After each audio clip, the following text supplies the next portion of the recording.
banyak kebocoran-kebocoran yang ada di badan usaha milik negara ya saat ini ya. Katakanlah di Pertamina, kenapa saat ini masyarakat ramai dan beban negara terhadap Pertamina begitu besar terhadap masalah subsidi ini, sementara Pertamina adalah punya hak monopoli ya terkait menyangkut masalah BBM ini. Kenapa terjadi ada kebocoran-kebocoran yang ada di sana? Kenapa begitu besar beban negara terhadap Pertamina ini?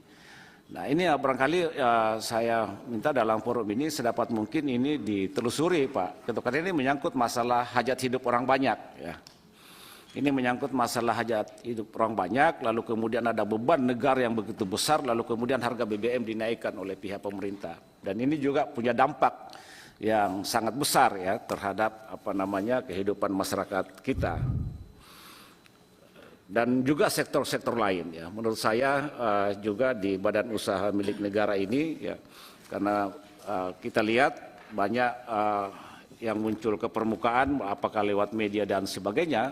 Ya saya kira ini sedapat mungkin pihak KPK apa yang dikatakan oleh Pak Harum tadi ya, Haji Rudi Maksud, bahwa di kementerian dan lembaga saya kira memang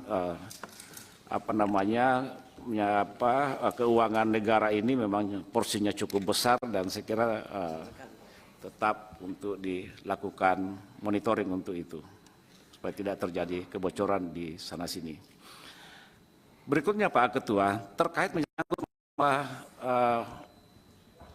pengambil alihan beberapa kasus Pak. Saya setuju Pak Ketua bahwa ketika KPK melakukan fungsi supervisi di beberapa daerah, katakanlah seperti itu, khususnya di kejaksaan, baik kejaksaan tinggi, Polda dan sebagainya, ketika kasus ini sudah bertahun-tahun yang dikatakan oleh Pak Beni berulang tahun, ya sedapat mungkin diambil alih oleh KPK. Ya, contoh kasus misalnya masyarakat dari Papua, dari Timika pernah melapor ke Komisi 3 menyangkut masalah pengadaan pesawat ya di Timika. Ditangani oleh pihak kejaksaan di sana tapi juga masih mandek gitu loh. Bahkan itu sudah dalam proses sidik. Kalau memang ini tidak bisa ditindaklanjuti oleh Kejaksaan Tinggi Papua ya diambil alih oleh KPK.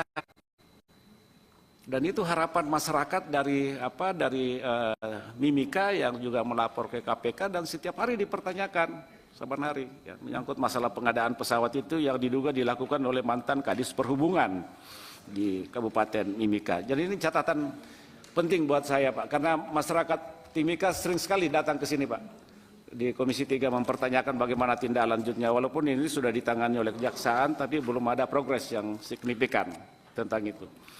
Terkait masalah PNBP, kita juga jangan melihat PNBP ini punya aturan Pak, tidak serta-merta digunakan oleh instansi penerima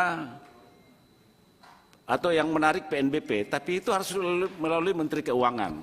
Ada dari instansi itu mengusulkan ke Menteri Keuangan, lalu kemudian Menteri Keuangan apakah setuju atau tidak setuju, lalu kemudian diberikan kepada instansi yang bersangkutan. Jadi tidak serta-merta bahwa PNBP yang ditarik oleh KPK lalu kemudian dilakukan begitu saja, tapi ada suatu regulasi, ada suatu aturan yang memang diatur oleh Menteri Keuangan untuk itu. Saya hanya mengingatkan saja.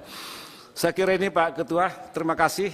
Saya mengapresiasi paparan tadi yang begitu lugas, ya memang udah pas kemarin jadi Kapolri sebenarnya. Terima kasih. Assalamualaikum warahmatullahi wabarakatuh. Ya, terima kasih Pak. Catatan sedikit mengingatkan soal RUU perampasan